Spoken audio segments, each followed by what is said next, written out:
Hello बच्चों, कैसे हो आप सभी लोग। स्वागत है आपका आज के सेशन में। CSI नेट का पेपर हो चुका है, बट काफ़ी सारे बच्चों को पेपर देने के बाद ये रियलाइज़ हो गया कि सर अब की बार हमारा पेपर क्लियर नहीं हो रहा है। और बच्चे इसी वजह से ये क्वेश्चन कर रहे हैं कि सर हमें काफ़ी लंबा समय हो गया तैयारी करते करते, बट अब हम दोबारा से तैयारी कैसे करें, हम अपनी चीज़ें कैसे सुधारें जिससे कि हमारा सिलेक्शन हो। तो आज मैं यहाँ पे आपसे 9 पॉइंट में कुछ डिस्कस करने वाला हूं जो आपकी तैयारी को और बेहतर बना सकते हैं। जो आप पहले से मिस्टेक करते आ रहे हैं, आपकी तैयारी का बिल्कुल पैटर्न चेंज हो जाएगा यदि आपने इन 9 चीज़ों को ध्यान रख लिया। और ये बहुत ज़्यादा बड़ी बड़ी चीज़ें नहीं है, वो छोटे छोटे से पॉइंट्स हैं जिसे आपको अपनी तैयारी में ध्यान रखना है, सो दैट कि आने वाले एग्जाम्स में आप और अच्छा परफॉर्म कर पाए। Before you restart you have to mind 3 points. First one is don't rush into syllabus again. बहुत से बच्चे ये वाली मिस्टेक करते हैं कि हर बार, हर छठे महीने, हर नए साल में जब वो अपनी तैयारी शुरू करते हैं तो जीरो से सिलेबस को करना स्टार्ट करते हैं। इसे बिल्कुल मत करिएगा। सेकेंड पॉइंट है failure without diagnosis leads to repeated failure. इस बात से आप भी एग्री करेंगे कि जब आप अपना एक ब्लूप्रिंट नहीं बना के चलते कि हमें अगले 6 महीने क्या करना है और बस ऐसे ही तैयारी करना शुरू कर दिया, जो है मेजॉरिटी बच्चे करते हैं, और उनका स्कोर इंप्रूव नहीं हो रहा या स्कोर डाउन हो गया या इंप्रूव हुआ तो 5 नंबर 10 नंबर से हुआ, जो सेटिस्फैक्ट्री नहीं है। उन्हें नहीं लगता कि सर जो हमने टाइम इन्वेस्ट करा है, जो 6 महीने दिए हैं, 1 साल दिया, उसमें 10 नंबर इंप्रूव होना, 15 नंबर इंप्रूव होना, this is not justified and this is due to कि आपके पास ब्लूप्रिंट नहीं है। Third point is first pause, reflect and analyse. थोड़ा सा ठहरिए, सोचिए और फिर उसके बाद अपनी चीज़ों को स्टार्ट करना शुरू करिए। तो स्टेप 1 की बात करते हैं। स्टेप 1 के अंदर हमें क्या चीज़ ध्यान करनी है। सबसे पहले पोज एंड रिफ्लेक्ट। ये हमारा 3 to 5 डेज का प्रोसेस होगा, या आप इसे 1 वीक में भी पूरा कर सकते हैं। इसके अंदर आपको करना क्या है, स्टॉप एक्टिव प्रिपरेशन टेम्परेली, क्योंकि एग्जाम के बाद आपने 2 से 3 दिन के बाद अपना दोबारा से तैयारी करना शुरू कर दिया होगा। बहुत सारे बच्चों ने जिन्होंने रियलाइज़ कर लिया है कि इस बार का एग्जाम हमारा क्वालिफाई नहीं हो रहा है। तो इस वाले प्रोसेस को थोड़ा रोकिए जिससे आपको समय मिले सोचने का। Second point is revisit exam. क्योंकि ये वाली वीडियो मैं इंटरव्यू के पॉइंट ऑफ व्यू से ही बना रहा था, तो यहाँ पे आप इंटरव्यू दे रखा है आपने, तो आप इंटरव्यू के लिए भी कर सकते हैं। Revisit exam experience honestly. जो भी आपने पेपर दिया है उसे आप ईमानदारी से देखिए कि आप पेपर में क्या करके आए हैं, कहाँ गलती करी है, कौन सी चीज़ें ऐसी हैं जो आप अच्छे से करके आए, जो आपको उम्मीद नहीं थी कि सर इतनी जल्दी कर पाऊंगा या कर पाऊंगी, बट आपने उसे टाइम से पहले कर दिया, और जिसमें कॉन्फिडेंस था, जहाँ लग रहा था कि सर ये क्वेश्चन तो मैं ज़रूर करके आऊँगा, बट उस टाइप के क्वेश्चन हमसे नहीं हुए। And the third, identify emotional and academic gap. कहाँ पे आपका इमोशनल ब्रेकडाउन हो जाता है कि आती आती चीज़ें भी आप खराब करके आते हैं, क्यों। दूसरा, एकेडमिक गैप, आपकी पढ़ाई में कहाँ पर गैप है। तो इन 3 चीज़ों को सबसे पहले आपको करना है। ये बहुत ज़्यादा समय नहीं लेंगी, बट ये आपको एक सेल्फ रियलाइजेशन देंगी कि आप गलत कहाँ पर कर रहे हैं। स्टेप 2 की बात करें तो पोस्टमार्टम एनालिसिस। ये one of the most important step है जो आपकी तैयारी में 4 चांद लगा सकता है यदि आपने ये 3 पॉइंट यहाँ पर फॉलो करे। पहला है आइडेंटिफाई इल्यूजन ऑफ प्रिपरेशन। आप जिससे भी बात करोगे वो ये कहेगा कि सर मैंने सिलेबस अच्छे से पढ़ लिया, सब कुछ बढ़िया से कर लिया, बट मेरा एग्जाम नहीं क्वालिफाई हो रहा। अब ये वाली जो लाइन है कि मैंने सिलेबस अच्छे से कर लिया बट एग्जाम क्वालिफाई नहीं हो रहा, दिस इज इल्यूजन, क्योंकि ऐसा कोई एग्जाम नहीं है। और यदि आप अच्छे से एक बार पढ़ ले, एग्जाम क्वालिफाई नहीं हुआ, that is different thing, but exam में जाके आप कॉन्फिडेंस लूज कर रहे हैं, तो फिर सिंपल सी बात है कि भाई आपने सही से नहीं पढ़ा, आप एक इल्यूजन में हैं। आपको क्वेश्चन देख के समझ में नहीं आ रहा, बट आपने सब कुछ पढ़ा है, दैट इज इल्यूजन। तो आप उस इल्यूजन को आइडेंटिफाई करें कि मैं कहाँ पे मतलब भ्रम की स्थिति में हूँ, कि मुझे लग रहा है कि चीज़ें आ रही है बट मुझे एक्चुअल में नहीं आ रही है, मुझे वहाँ पे काम करना है। And the second point, separate strong, average and weak area. इन 3 की पूरी प्रॉपर लिस्ट बनाइएगा कि इस एग्जाम के अंदर ये टॉपिक्स आ रहे हैं, इन टॉपिक्स में यहाँ पर मैं अच्छा हूँ। जैसे मैंने अभी पहले कहा था कि कुछ क्वेश्चंस ऐसे होंगे जिनमें आपको लगेगा कि सर ये वाला क्वेश्चन मैं 2 मिनट में, 3 मिनट में कर सकता हूँ, बट एग्जाम में उसे आप समय से पहले कर पाए, आपने उसे 1 मिनट के अंदर ही कर लिया या विद इन टाइम कर लिया। तो आपका स्ट्रॉन्ग एरिया क्या है, एवरेज कौन सा है और वीक एरिया क्या है, इसे आपको आइडेंटिफाई जरूर करना है। And third, recognise time and pressure issue. अभी जैसे कल मेरी बच्चों से बात हो रही थी तो एक बच्ची बोली कि सर बड़े बड़े क्वेश्चंस देख के डर लग जाता है, जबकि हो सकता है कि वो क्वेश्चन बहुत आसान हो। मुझे ये आइडेंटिफाई करना है कि उसमें से कितनी लाइनें मेरे काम की हैं जो आगे क्वेश्चन में काम आएंगी और कितनी उसने ऐसे ही जनरल भर रखी हैं कि let A B a matrix of n cross n, और बहुत सारी चीज़ें वो लिख देते हैं। तो मेरे लिए काम की कितनी चीज़ें हैं। तो ये जो प्रेशर है इसे आप कैसे मेंटेन कर रहे हैं, टाइम को आप कैसे मेंटेन कर रहे हैं, आपको इस स्टेप के अंदर ये एनालाइज करना है कि कहाँ मैंने टाइम ज़्यादा लगाया, कहाँ मैं प्रेशर फील कर गया बल्कि जबकि क्वेश्चन मेरे से आ रहा था। राइट, स्टेप थर्ड की ओर बढ़े तो तीसरे स्टेप में हमें करना है रीसेट द गोल। बेसिकली जो हमारा गोल है वो क्लियर है या नहीं, क्योंकि हम पिछले 2 बार 3 बार या 4 बार से एक सेम गोल की तरफ भागे जा रहे हैं बट वो अचीव नहीं हो रहा। तो सिंपल सी बात है, हमें अपने गोल को रीसेट करना पड़ेगा, हमें अपने सोचने का तरीका बदलना पड़ेगा। राइट, और इसमें फिर से आपके पास 3 पॉइंट हैं। सबसे पहला है डोंट चेज रैंक इनिशियली। बहुत सारे बच्चे ये सोचते हैं कि सर सिंगल डिजिट रैंक लेकर आ जाएंगे, डबल डिजिट लेकर आ जाएंगे, जबकि एग्जाम क्वालिफाई भी नहीं हो रहा। हम नेट भी क्वालिफाई नहीं कर पा रहे, इवन पीएचडी वाला भी क्वालिफाई नहीं कर पा रहे। कम से कम एक संतुष्टि तो हो कि हाँ मेरा नेट हो गया, मेरा पीएचडी हो गया, कि कुछ तो अचीव हुआ ना होने से। बट वो हो नहीं रहा और मैं भाग रहा हूँ रैंक के पीछे कि सर ये बताओ कि सिंगल डिजिट रैंक के लिए कितने नंबर चाहिए, और नंबर नहीं आ रहे हैं मेरे नेट क्वालिफाई करने वाले के। तो अपने गोल को रीसेट करने में सबसे पहले जो बच्चे रैंक चेज करने के पीछे भाग रहे हैं बट उनका एग्जाम भी अच्छा नहीं हो रहा है, तो वो इस चीज़ को स्टॉप करें। Second, focus on conceptual clarity. Basically ये जो एग्ज़ाम हैं आज के समय में, ये एग्ज़ाम आप कितनी नॉलेज रख रहे हैं, कितना आपको याद है, कितना मेमोराइज है, उसके बारे में है ही नहीं। आप कॉन्सेप्चुअली कितने स्ट्रांग हैं, आप क्रिटिकल कितना सोच सकते हैं। यदि आपके अंदर वो स्किल है तो एग्ज़ाम क्वालिफाई ज़रूर होगा, और यदि हमने केवल रटाफिकेशन कर रखा है तो फिर एग्ज़ाम क्वालिफाई होना बहुत ज़्यादा मुश्किल है। Right, and the third point, ये बहुत सीरियस पॉइंट है, अंडरस्टैंडिंग प्रीसीड सिलेक्शन। सिलेक्शन हमारा अंडरस्टैंडिंग की वजह से होता है, ना कि अंडरस्टैंडिंग सिलेक्शन की वजह से आती है। सिलेक्शन से पहले खड़ी है अंडरस्टैंडिंग। यदि आप उसे पकड़ पाए, आप उसे समझ पाए कि मुझे कहाँ पर दिक्कत है, मुझे इस क्वेश्चन को कैसे समझना है, इस कॉन्सेप्ट को कैसे समझना है, ये मुझे क्या समझाना चाहता है, तो सिलेक्शन आपका बाई प्रोडक्ट होगा। और ये बात बिल्कुल क्लियर है कि जब आप कोई भी चीज़ कर रहे हो, यदि हम ईमानदारी से उसे वैसे ही करें जैसे वो रिक्वायर्ड है, जो मेहनत, जो समझ, जो टेक्निकल क्रिटिकल स्किल उसे चाहिए, यदि वो आपने समझ लिए तो एग्ज़ाम क्वालिफाई होना वो आपका बाई प्रोडक्ट होगा। आपका एग्ज़ाम आराम से क्वालिफाई हो जाएगा, आपका गेट भी होगा, नेट भी होगा, या आप कोई भी स्टेट का एग्ज़ाम दे रहे हैं या कोई अदर एग्ज़ाम दे रहे हैं, वो सारे आपके क्वालिफाई होंगे। बट ज़रूरी है कि उसके हिसाब से जो तैयारी है वो मैं कर पाया या नहीं कर पाया, सब्जेक्ट की मुझे समझ हो पाई या नहीं हो पाई। Right, come to the step 4, change preparation style. बहुत साल हो गए होंगे, बहुत बार हो गए होंगे कि हम एक ही स्टाइल में अपनी तैयारी करते आ रहे हैं, बट हमने उसमें कुछ चेंज नहीं करा और इसी वजह से हमारे जो मार्क्स हैं वो भी चेंज नहीं हो रहे, वो भी वहीं के वहीं खड़े हैं। तो पहला पॉइंट इसमें है shift from memorising to reasoning. बहुत सारी चीज़ें ऐसी हैं, जैसे मैं बोलूँ कि आपके पास कोई स्क्यू सिमेट्रिक मैट्रिक्स है, रियल स्क्यू सिमेट्रिक मैट्रिक्स, तो उसका डिटर्मिनेंट क्या होगा यदि 0 नहीं है, आपके पास इवन ऑर्डर की है, तो बहुत सारे बच्चे बोलते हैं परफेक्ट स्क्वायर होगी। अब ये जो परफेक्ट स्क्वायर है, ये इल्यूजन, या आप ये कहें कि ये क्लियर नहीं है कि ये परफेक्ट स्क्वायर कह कैसे रहा है। Perfect square in terms of कि इंटीजर्स का स्क्वायर हो, या परफेक्ट स्क्वायर की हमेशा मुझे एक नंबर ऐसा मिलेगा जिसका ये स्क्वायर हो, क्योंकि रियल है तो हमेशा वो कैसा आएगा मेरे पास, पॉजिटिव आएगा यदि 0 नहीं है। तो इस चीज़ को समझना कि मैं जो बोल रहा हूँ वो कहाँ सेटिस्फाई होता है, वो कहाँ सही है। जब तक आपको ये नहीं समझ में आएगा तब तक एग्जाम में आपको छोटे छोटे पॉइंट्स पे प्रॉब्लम आएगी ही आएगी।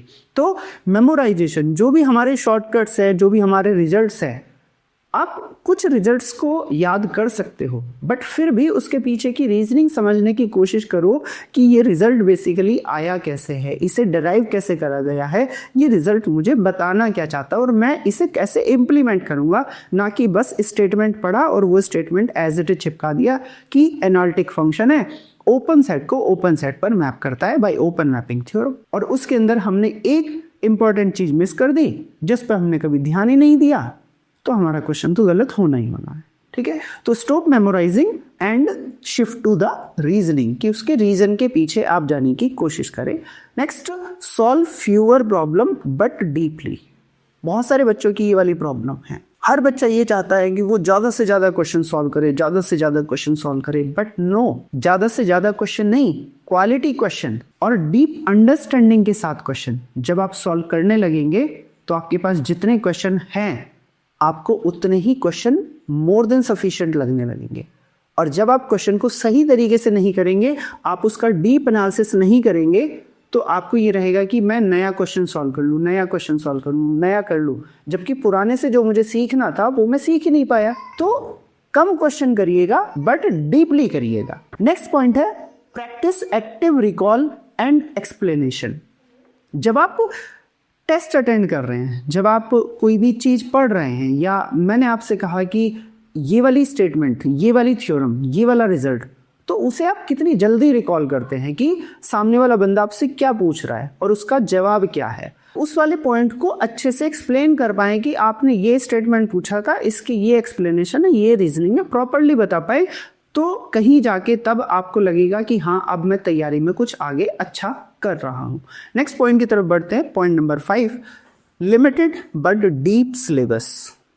इस चीज़ को माइंड करिएगा।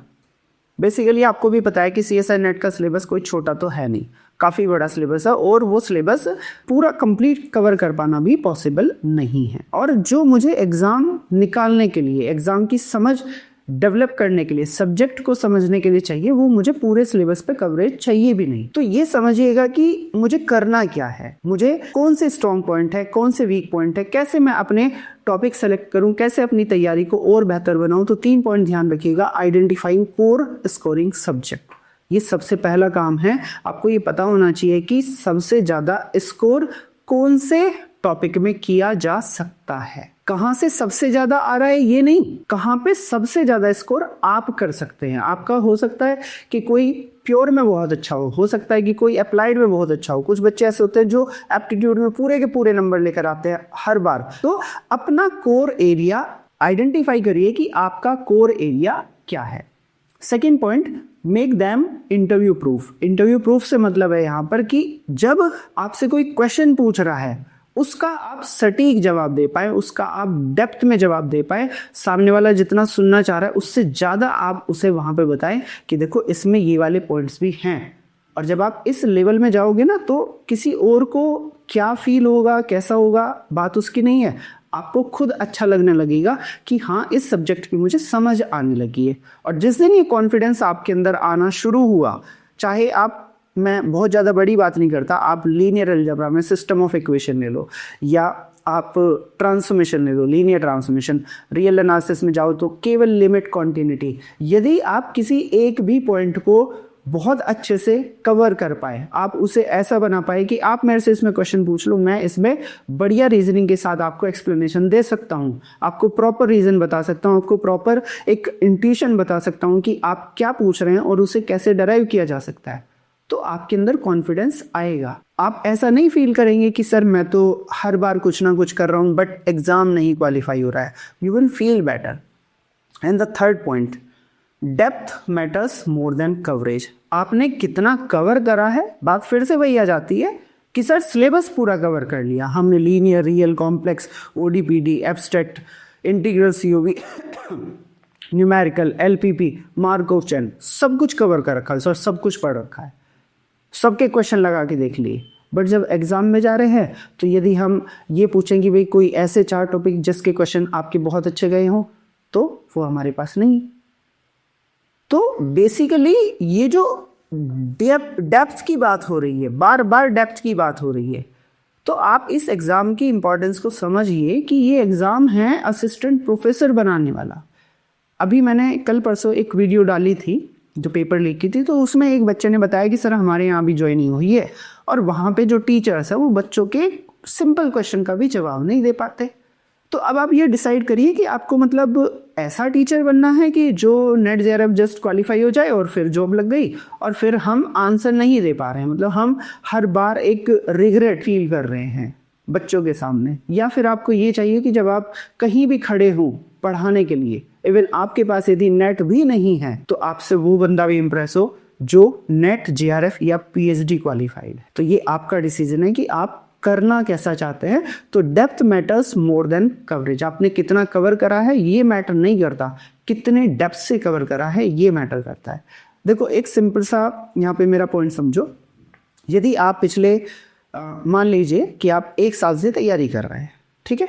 1 साल में हमारे पास 12 महीने और हम ये कह रहे हैं कि आप 2 महीने के अंदर अपना एक सब्जेक्ट अच्छे से तैयार कर लो डेप्थ के साथ।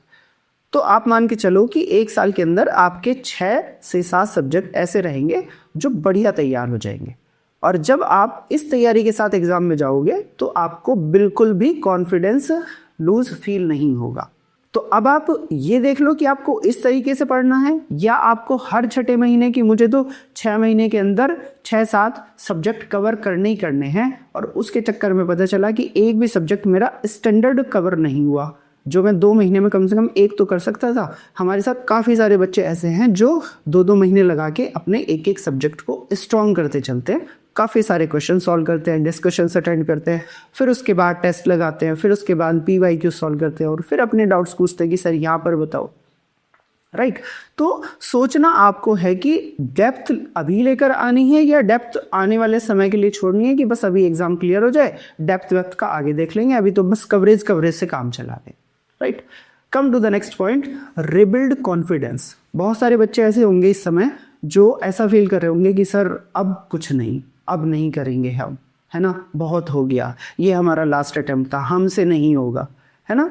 अभी मैंने एक इंटरव्यू अपलोड करा था सागर सैनी, पहले बोल रहा था कि सर मेरे से तो PhD होगी नहीं, मेरा तो कहाँ ही इंटरव्यू होगा। और ऐसा हमें भी फील होता था, राइट, कि यार हमारा केवल नेट है तो छोटी सी स्टेट यूनिवर्सिटी से, तो हमारा सिलेक्शन क्यों ही होगा, NIT IIT या जो भी और बढ़िया जगह से पढ़ के आए होंगे उनका होगा क्योंकि उन्हें ज़्यादा आता है। ऐसा नहीं है, वो भी स्टूडेंट है, आप भी स्टूडेंट हो। कौन कितनी मेहनत से पढ़ रहा है, कौन कितने अच्छे लेवल से पढ़ रहा है, कौन समझ के साथ पढ़ रहा है, ये मैटर करता है। और आपकी समझ जब इंटरव्यू पैनल में आप अपने क्वेश्चंस का आंसर करते हो तो उसमें रिफ्लेक्ट होती है, पता चलता है कि आप कितनी मेहनत करके आए हो। तो rebuild confidence comes from clarity. जितनी ज़्यादा क्लैरिटी उतना ज़्यादा कॉन्फिडेंस। मैंने आपसे कहा था ना अभी कि यदि आपने सब्जेक्ट को अच्छे से पढ़ लिया, आप उसके इंटरव्यू प्रूफ हो गए कि आपसे यदि कोई क्वेश्चन पूछे तो आप उसका प्रॉपर एक्सप्लेनेशन के साथ जवाब दे पाओगे। तो देखते हैं कॉन्फिडेंस कैसे नहीं आता। आप हमारे सामने भी, किसी और के सामने भी कहीं पढ़ा रहे हैं तो भी हर जगह आप कॉन्फिडेंस के साथ पढ़ाएंगे। और जब कॉन्फिडेंस के साथ बोलते हो ना, तो जो आपके आसपास की एनर्जी है वो खुद इतनी पॉजिटिव हो जाती है कि आप बढ़िया परफॉर्म करते हैं। तो अब आप देख लीजिए कि आपको, मतलब मैं सारी चीज़ें आपके साथ डिस्कस कर रहा हूँ वो जो आपकी तैयारी में होनी चाहिए और जो कहीं ना कहीं मिस होंगी। तो कॉन्फिडेंस कम्स फ्रॉम क्लैरिटी। तो फोकस करिएगा कि क्लैरिटी के साथ पढ़े। Second, daily problem solving without solution. बहुत सारे बच्चों की ये वाली, मेरे से तो खासकर कंप्लेंट रहती है कि सर आप सॉल्यूशन प्रोवाइड नहीं करते। जैसे अब की बार हमने करा था कि बच्चों ने डाउट अपने डिस्कस कर लिए, जो बचे वो मुझे भेज दिए, फिर मैंने उन्हें एक्सप्लेन कर दिया। तो काफ़ी सारे बच्चों का ये था कि सर जो बचे हुए क्वेश्चंस हैं उनके भी हमें सॉल्यूशंस मिलने चाहिए। बात आपके पॉइंट पे ठीक है, बट तैयारी ये बोलती है कि जब आप अपना पेपर तैयार कर रहे हैं, आप एक बिल्कुल बैटल में जाने के लिए तैयार हो रहे हैं, तो आपको हर चीज़ के लिए तैयार रहना है। आपको प्रॉब्लम्स ऐसे सॉल्व करनी है कि आपको कॉन्फिडेंस हो कि सर आपका आंसर गलत है, मेरा नहीं, ये लीजिए प्रोसेस। जब ये कॉन्फिडेंस आना शुरू हो जाएगा तो फिर आपको सॉल्यूशंस की ज़रूरत नहीं पड़ेगी, आप खुद से सॉल्यूशन प्रोवाइड करने लगोगे। और जिस दिन ये टैलेंट आ गया खुद से सॉल्यूशन प्रोवाइड करने का कि मैं बना कर देता हूँ क्वेश्चन की एक्सप्लेनेशन, उस दिन देख लेना आपका एग्ज़ाम 101% क्लियर हो जाएगा। Maintain a mistake notebook. ये आप मानिए कि मतलब आपकी तैयारी में गीता का काम करेगी, है ना। जैसे भगवत गीता में आपको अपने जीवन से रिलेटेड जो भी समस्या आ रही हो उन सब के जवाब मिलते हैं। यदि आपने अपनी मिस्टेक्स की नोटबुक बना ली, मैं कहाँ कहाँ मिस्टेक करता हूँ, कौन कौन से क्वेश्चंस ऐसे हैं, कौन कौन से कॉन्सेप्ट, कौन कौन से पॉइंट ऐसे हैं जहाँ पे मैं रिपीटेडली मिस्टेक कर रहा हूँ, यदि आपने ये बना लिया और आप एग्ज़ाम से पहले इस पर काम करके चले गए तो 101% लिखवा के ले लो, आपका एग्ज़ाम होने से कोई नहीं रोक सकता। Come to the next point, smart use of mocks. जो भी आप टेस्ट लगा रहे हो, जो भी आप मॉक्स दे रहे हो, उसका हम कैसे यूज़ करें। पहला, डोंट चेंज मॉक्स रैंक। हमारे यहाँ पे क्या रैंक आ रही है, या आप जो भी टेस्ट किसी भी टीचर्स के पास दे रहे हैं, किसी भी प्लेटफॉर्म पे दे रहे हैं, वहाँ पे क्या रैंक आ रही है, इट डजंट मैटर्स। और ये चीज़ आप अच्छे से जानते हो कि हमारे बनाए हुए क्वेश्चंस में आपने अच्छा करा या नहीं करा, ये डिसाइड नहीं करता कि आपका एग्ज़ाम क्वालिफाई होगा कि नहीं। आप उन 3 घंटे में क्या करके आओगे वो डिसाइड करेंगे कि आपका एग्ज़ाम क्वालिफाई होगा कि नहीं। बट हाँ, ये मॉक्स आपको हेल्प करेंगे टाइम मैनेजमेंट में। जो बड़े बड़े क्वेश्चंस हैं उन्हें देख के आपको जो स्ट्रेस फील होता है, इमोशनल ब्रेकडाउन, कहाँ पर आप आने के बावजूद भी नहीं कर पा रहे हैं, तो मॉक में यदि ये गलती हुई और इसे सुधार लिया तो मॉक में चलेगा। बट एग्ज़ाम के अंदर ये गलती हुई तो वहाँ नहीं चलेगा। तो मॉक्स बेसिकली हैं आपकी जो भी गलतियाँ हैं उन्हें घर पे बैठ के कंट्रोल और सुधारने के लिए। तो ये चीज़ ध्यान रखिएगा कि वहाँ क्या रैंक आ रही है, इससे कोई फ़र्क नहीं पड़ रहा। सबसे बॉटम में आ जाओ, बट अपना नेट जेआरएफ करके ले जाओ, वो ज़्यादा बेहतर है रैंक 1, रैंक 2, रैंक 3 में आना और नेट जेआरएफ क्वालिफाई ना होने से। ठीक है। Analyse mistakes more than scores. Score क्या आ रहा है, इट डजेंट मैटर। आप उस टेस्ट से क्या सीख पाए ये मैटर करता है। उस टेस्ट में देखो, मैं एक चीज़ हर बार बोलता हूँ, किसी टेस्ट के अंदर पूरे नंबर आ गए, वो टेस्ट मेरे किसी काम का नहीं, वो बर्बाद टेस्ट है मेरे को। जिस टेस्ट में मुझे 30%, 40%, 50% मार्क्स मिले और मैं 50% क्वेश्चन पे स्टक हुआ, दैट मीन्स मुझे कुछ ऐसी 10, 15, 20 नई प्रॉब्लम मिल गई, नई अप्रोच मिल गई जहाँ मैं पहुँच नहीं पा रहा हूँ, जिनके बारे में मैं सोच नहीं पा रहा हूँ, बट मुझे वहाँ पे काम करना है। तो टेस्ट मेरे लिए वो काम के हैं जिन्हें मैं सारा का सारा ना सॉल्व कर पाऊँ, जिसमें मुझे ज़्यादातर क्वेश्चन में प्रॉब्लम मिले। तो वो आपको देगा एक मोमेंट, एक स्पेस कि हाँ यार, यहाँ पे सीखने की ज़रूरत है, यहाँ पे डिस्कशन करने की ज़रूरत है। फिर आप करो डिस्कशन, फिर वहाँ पे देखो कि सामने वाला क्या कह रहा है, मैं क्या कह रहा हूँ, आप क्या कह रहे हैं, और फिर वहाँ पे एक क्लियर लाइन ड्रॉ करने की कोशिश करें कि हाँ, ये वाली चीज़ इस तरह से होगी, ना कि दूसरी तरह से होगी। उसका प्रॉपर वे क्या है। Third, improve decision making under pressure. बहुत बार हम क्या करते हैं कि जैसे सपोज करो मैं एज अ टीचर बात कर रहा हूँ कि मैंने आपसे कोई स्टेटमेंट बोला और उस स्टेटमेंट में कहीं पे एक पॉइंट छूट रहा है, और उस एक पॉइंट छूटने की वजह से आपका क्वेश्चन की डायरेक्शन चेंज हो जाती है। तो जब हम किसी को सुन रहे हैं, भले ही वो हमसे ज़्यादा क्वालिफाइड है, that's not a point, but आप जब प्रेशर में सोच रहे हैं, आप कैसे डिसीजन लेंगे कि नहीं सर ये वाली चीज़ आप गलत बोल रहे हो, या ये वाली चीज़ सर इसमें ये वाला पॉइंट मिस है, इसे हम ऐसे भी कर सकते हैं।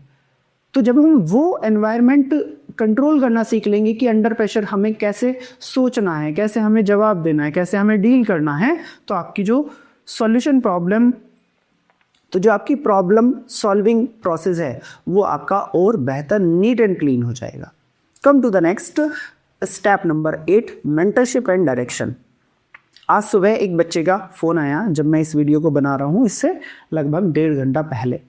बच्चे ने ये बोला कि सर 2 साल हो गए हैं तैयारी करते हुए, जो तैयारी जीत की सीरीज़ है उसकी भी वीडियोज़ देखता हूँ, अच्छे से सॉल्यूशन भी करके जाता हूँ, बट उसके बावजूद भी मेरा एग्ज़ाम क्वालिफाई नहीं हो रहा है, और इसके चलते सर 2 साल का समय हमने बर्बाद कर दिया। बट अब लग रहा है कि हमें गाइडेंस की ज़रूरत है, मेंटरशिप की ज़रूरत है। तो देखो, एक सिंपल सी बात है, चीज़ें आप खुद भी सीख सकते हो और चीज़ें किसी के अंडर में रहकर भी सीख सकते हो। Decision is yours but time is important, कि आपके पास कितना समय है। यदि आपके पास समय काफ़ी सारा है तो फिर आप अपनी चीज़ों को अपने आप से बेहतर तरीके से करिएगा, बट यदि समय आपके पास कम है तो फिर किसी की मेंटरशिप, किसी का गाइडेंस, किसी से हेल्प लेने में बिल्कुल भी हेजिटेट मत करिए। बिना शर्म के तुरंत हेल्प मांग लीजिए कि मुझे यहाँ पे हेल्प की ज़रूरत है, मुझे गाइड करें कि मैं कैसे तैयारी करूं या मैं अपनी चीज़ों को कैसे बेहतर बनाऊं। Unguided preparation leads to stagnation. बहुत बार होता है ना कि हम बस चले जा रहे हैं, ना कोई हमें अपनी गलती बताने वाला है, ना कोई सुधार कराने वाला है, और हम बार बार ठोकर खाकर गिर रहे हैं। तो जब आप अनगाइडेड चलेंगे तो ये वाली प्रॉब्लम आएगी। और ये बात आपने भी सुनी होगी, कहावत है कि आदमी ठोकर खा के ही संभलता है। अब ये आपको देखना है कि एक बार फेल होने के बाद हमने कितना समझा, अपने आप को हमने कितना संभाला, कितना इम्प्रूवमेंट हुआ, राइट। अब ये यदि आपने विद इन टाइम कर लिया, 6 महीने से 1 साल में कर लिया, तो फिर कोई गाइडेंस किसी की भी ज़रूरत नहीं है। बट यदि इससे ज़्यादा समय लग रहा है या आप ये चाह रहे हैं कि नहीं सर हमें 1 साल के अंदर अंदर अपनी चीज़ें फिक्स करनी है, तो फिर गाइडेंस लीजिएगा बिना किसी हेजिटेशन के। Seek honest academic feedback. आपने पूरे 6 महीने जो भी पढ़ा, जो आपके टेस्ट में नंबर्स आए, जो आपके डिस्कशन से सामने वाले को समझ में आया, उसे आप समझिए कि कहाँ ज़रूरत है। जब कोई भी आपको एक ऐसा मेंटर मिले जो ईमानदारी से आपको ये बताए कि आपकी गलती यहाँ पर, आपको यहाँ मेहनत करने की ज़रूरत है, तो उसे एक्सेप्ट करें और उसे इम्प्लीमेंट करना शुरू करें। जितना ज़्यादा आप अपनी गलतियों को सुनेंगे कि हाँ मेरी यहाँ पर गलती है, यहाँ गलती है, तो आपको उसे सुधारने का मौका मिलेगा। और ये तो सबसे बढ़िया बात है कि यदि आपको कोई आपकी गलती बताने वाला मिल जाए, इससे बढ़िया बात हो नहीं सकती। क्योंकि एग्ज़ाम क्या करता है, एग्ज़ाम भी तो यही करता है। एग्ज़ाम आपको बताता है कि 6 महीने आपने जो पढ़ा वो जस्टिफाइड है या नहीं है, आपने सही तरीके से पढ़ा कि नहीं पढ़ा। तो यदि आपका कोई टीचर, आपका फ्रेंड आपको ये बता रहा है कि भाई यहाँ पर गलत कर रहे हो, तो अच्छा है ना कि एग्ज़ाम से पहले आपको पता चल रहा है कि यार मेरा प्रोसेस यहाँ पे गलत है, तो उससे समय रहते आप सुधार लो, और समय रहते सुधार लोगे तो एग्ज़ाम आपको एज अ रिवार्ड मिलेगा, right. Come to the third point, align preparation with long term goal. ये बड़ी इंपॉर्टेंट बात है और बहुत गहरी बात है। बहुत सारे बच्चों का ये गोल रहता है कि बस सर किसी भी तरह से नेट जेआरएफ हो जाए, बस फिर ज़िंदगी सेट है। ना जी, ज़िंदगी की जो असली मुसीबतें आएंगी, जो आपको लगेगा कि यार अब तो मैं फंस गया, वो आपके नेट जेआरएफ होने के बाद ही आएगी। क्योंकि जब आप इंटरव्यू में जाओगे और वहाँ पे फिर से रिजेक्शन मिलेगा, तब पता चलेगा कि यार क्या गलती करी है। तो ये जो यहाँ लिखा है align preparation with long term गोल, तो ये सोच के रखो कि जिस एग्ज़ाम की आप तैयारी कर रहे हो, ये एग्ज़ाम है किस लिए और आपका अल्टीमेट डेस्टिनेशन क्या है। आपका अल्टीमेट डेस्टिनेशन है to be an assistant professor, और वहाँ पर आप खड़े रहोगे बीएससी और एमएससी वाले बच्चों के सामने। तो उन बच्चों के सामने आपको क्या परफॉर्म करना है, कैसा पढ़ाना है, कैसा टीचर आप बनना चाहते हैं, कैसा सब्जेक्ट एक्सपर्ट आप बनना चाहते हैं, वो आपकी प्रिपरेशन में झलकना चाहिए। वो चीज़ आपकी प्रिपरेशन में होनी चाहिए कि मैं किसी भी चीज़ को इस लेवल से पढ़ूं कि यदि आज के बाद मुझे किसी को पढ़ानी पड़े तो मैं सबसे अच्छा तो नहीं बट बहुतों से अच्छा जरूर पढ़ा पाऊंगा। Come to the next point, last but not least, time frame reset. अपनी चीज़ों को करने के लिए जो भी आपने अपना टाइम डिसाइड कर रखा है, उसे एक बार थोड़ा सा रिविजिट करिएगा, सोचिएगा। पहले महीने में आप कॉन्सेप्ट रीबिल्डिंग पे काम कर सकते हैं। अभी पहले पॉइंट्स में मैंने बताया आपको कि आप अपना स्ट्रॉन्ग, वीक और एवरेज वाले पॉइंट्स नोट डाउन करके रखिएगा, तो उसी के अकॉर्डिंग यहाँ पे आप कॉन्सेप्ट रीबिल्डिंग पे काम करना शुरू करिए। सबसे पहला जो काम है कि जहाँ जहाँ मेरे गैप्स हैं उन गैप्स को आइडेंटिफाई करके दूर करना। And the second, problem refinement. फिर आप प्रैक्टिस में जाइएगा कि प्रॉब्लम मैं कौन कौन सी सॉल्व करूँ। रिपीटेड प्रॉब्लम आप वो सॉल्व करते रहो जो आपसे आसानी से सॉल्व हो जाती है, उसका कोई मतलब नहीं है। जो प्रॉब्लम आपको सोचने का स्पेस देती है, जो प्रॉब्लम आपको सही में प्रॉब्लम देती है कि यार ये वाली चीज़ 3 ऑप्शन तो सॉल्व हो रहे हैं बट ये चौथा ऑप्शन नहीं समझ ना आ रहा है ना। जैसे अभी मैं एक कॉम्प्लेक्स एनालिसिस का क्वेश्चन देख रहा था जो पूछा गया था, ठीक है। एफ आपके पास यू से यू एक एनालिटिक फंक्शन है और यू के अंदर 0 है और यू आपके पास बाउंडेड भी है। इस वाले क्वेश्चन को हम सोच रहे थे कि श्वार्ट्ज लेमा से हो जाएगा, बट एक्चुअल में श्वार्ट्ज लेमा से होना ही नहीं है। श्वार्ट्ज लेमा इसकी सेकंड एप्लीकेशन रहेगी कि सेकंड एप्लीकेशन में मुझे श्वार्ट्ज लेमा लगाना पड़ेगा, बट उससे पहले मुझे इस यू को एक डिस्क पे ट्रांसफॉर्म करना पड़ेगा और उसके लिए मुझे पढ़नी पड़ेगी रीमान मैपिंग थ्योरम। अब ये केवल एक ऑप्शन की बात हो रही है। एक ऑप्शन जागे तब होगा जब मुझे पता होगा कि रीमान मैपिंग थ्योरम काम कैसे करती है, इसे इंप्लीमेंट कैसे करते हैं, एक डोमेन से दूसरे डोमेन पे कैसे स्विच करती है। अब जब तक मुझे ये ना आए तब तक इस क्वेश्चन को मैं दूसरे तरीकों से तो कर पाऊंगा कि आपको समझा पाऊंगा, बट जो एक्चुअल वे है वो इसका है थ्रू रीमान मैपिंग थ्योरम। तो आप ये देखिए कि आपके पास जो प्रॉब्लम्स हैं उनमें कौन कौन से स्टेटमेंट ऐसे हैं जो आपको सीखने का मौका देते हैं, जो आपको ये बताते हैं कि नहीं यार यहाँ पे अभी कमी है, अभी ये क्वेश्चन उस लेवल से सॉल्व नहीं हुआ जिससे ये होना चाहिए। फिर से बात वही आती है क्लैरिटी। जितनी ज़्यादा क्लैरिटी होगी उतना बेहतर आप कॉन्फिडेंस के साथ तैयारी कर पाओगे। एक क्वेश्चन और बताऊं मैं आपको, जैसे पूछा गया था कि एक आपके पास यूनिट डिस्क है और इसे आपको मैप करना पूरे कॉम्प्लेक्स प्लेन पे। अब यहाँ से समझ में तो आता है कि यूनिट डिस्क है तो आपके पास फंक्शन सिंगुलैरिटी रखेगा, बट सिंगुलैरिटी रखेगा तो किस टाइप की सिंगुलैरिटी रखेगा, और ये एक बाउंडेड सेट है तो बाउंडेड जा रहा है अनबाउंडेड पे, तो सिंगुलैरिटी कौन कौन सी हो सकती है, कौन कौन सी होने के बाद फिर फंक्शन का ढूंढना, और जब वो फंक्शन ना मिले तो फिर वहाँ पे समस्या है। यदि मैं ये कह दूं कि बस सिंगुलैरिटी की वजह से सी पे जाकर मैप हो जाएगा तो चलो एक बार को ये सही है और मैंने आपको एक छोटा सा पॉइंट बता दिया, उससे आपको लगा कि हाँ सर कह तो सही रहे हो हो जाएगा ये करेक्ट, बट ना, this is not the correct way. Correct way is कि ठीक है अब आंसर तो मेरा मिल गया, बट एक्चुअल एक्सप्लेनेशन इसकी क्या है, एक्चुअल थ्योरी क्या है, एक्चुअल कॉन्सेप्ट क्या है जिसके थ्रू कोई डिस्क जाके पूरे कॉम्प्लेक्स प्लेन पे मैप हो, ये आपको समझना पड़ेगा। और जब आप ये समझने लगेंगे तो आपको वहाँ अपनी तैयारी में इम्प्रूवमेंट दिखाई देने लगेगा, आपको मज़ा आने लगेगा, आपको कॉन्फिडेंस आने लगेगा कि हाँ यार अब मैं एग्ज़ाम प्रूफ होता जा रहा हूँ कि एग्ज़ाम क्रैक होने वाला है मेरा, ये आपको पहले से फील आने लगेगा। थर्ड पॉइंट की बात करते हैं, final phase test and revision.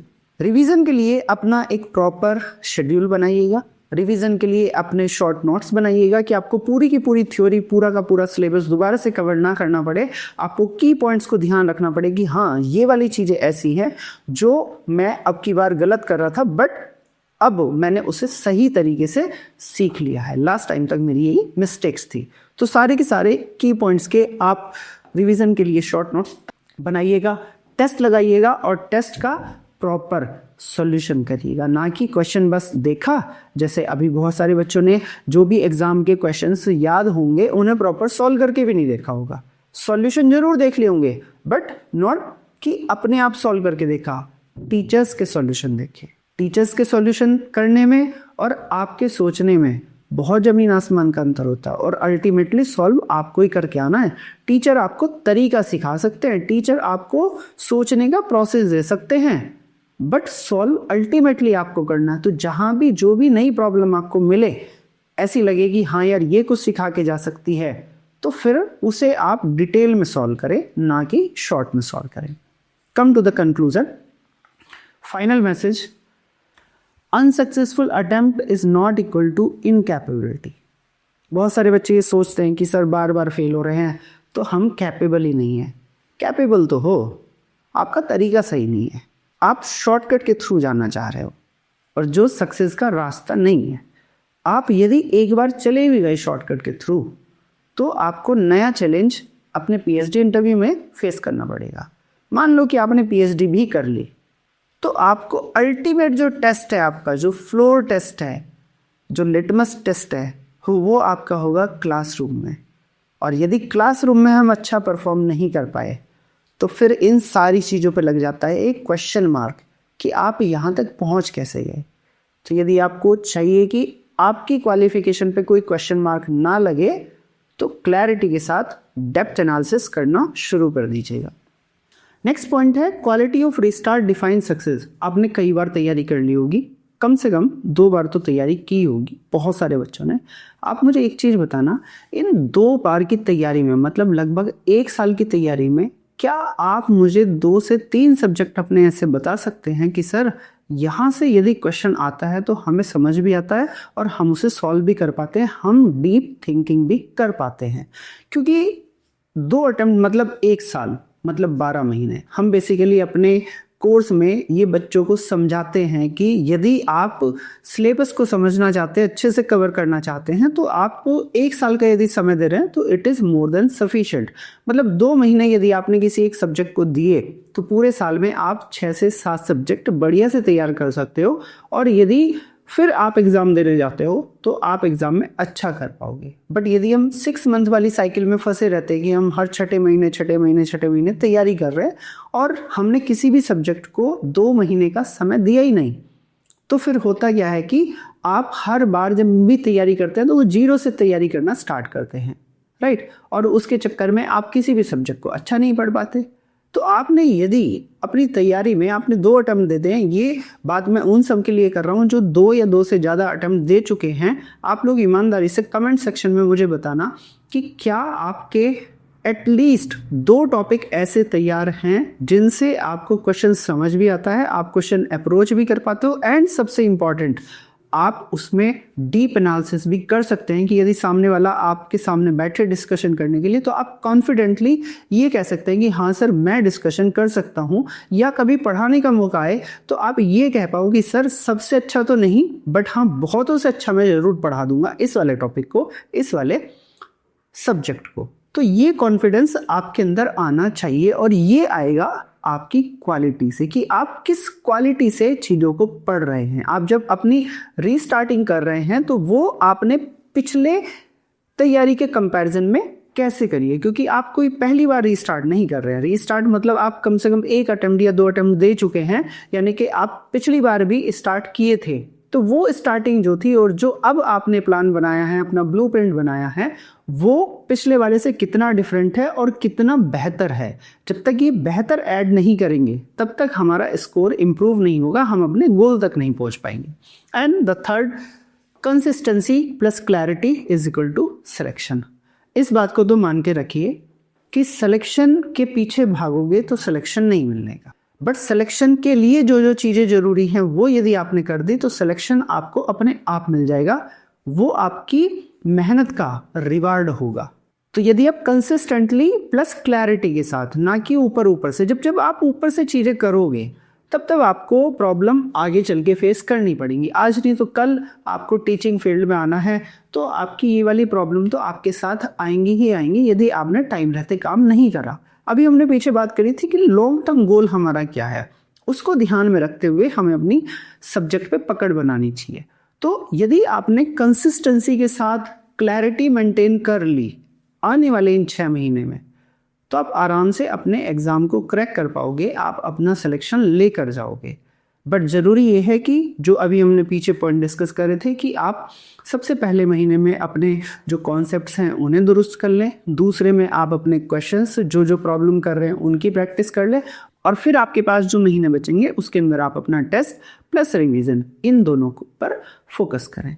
बाकी हम बात कर चुके हैं कि मेंटरशिप और गाइडेंस आपका समय बचा सकती है, और यदि यही समय आपको बचाना है, आपका गोल है कि सर मुझे 1 ईयर के अंदर अपना नेट जेआरएफ करना है, तो फिर आप मेरे साथ तैयारी कर सकते हैं। हमारे जो बैच हैं वो स्टार्ट हो रहे हैं 29 दिसंबर से। जून के लिए बैच स्टार्ट हो रहा है यदि आप 6 मंथ बैच ज्वाइन करना चाहते हैं, और यदि आप 1 ईयर बैच ज्वाइन करना चाहते हैं तो दिसंबर 2026 के लिए हम अभी से स्टार्ट कर रहे हैं 29 दिसंबर से बैच। इन बैच के अंदर आपको live class, recorded test series, discussion, mentorship सब कुछ मिलेगा जो भी आपकी रिक्वायरमेंट है। बैच ज्वाइन करने के लिए आप डाउनलोड कर लीजिएगा हमारा ऐप एसपी टेक मैथ, या फिर आप हमारी वेबसाइट पे जाके रजिस्टर कर सकते हैं। बाकी आपका कोई भी क्वेश्चन हो, कोई भी क्वेरी हो तो वीडियो के कमेंट सेक्शन में अपनी क्वेरी जरूर शेयर कर सकते हैं, और ये भी बताइएगा कि ये ब्लूप्रिंट आपको कैसा लगा, कि यदि आप इन 9 स्टेप के अंदर अपनी तैयारी को बेहतर बनाएंगे तो क्या आप इन 6 महीने में पिछली बार से बेहतर कर पाएंगे। आपको क्या लगता है कमेंट सेक्शन में जरूर बताना। Thank you so much.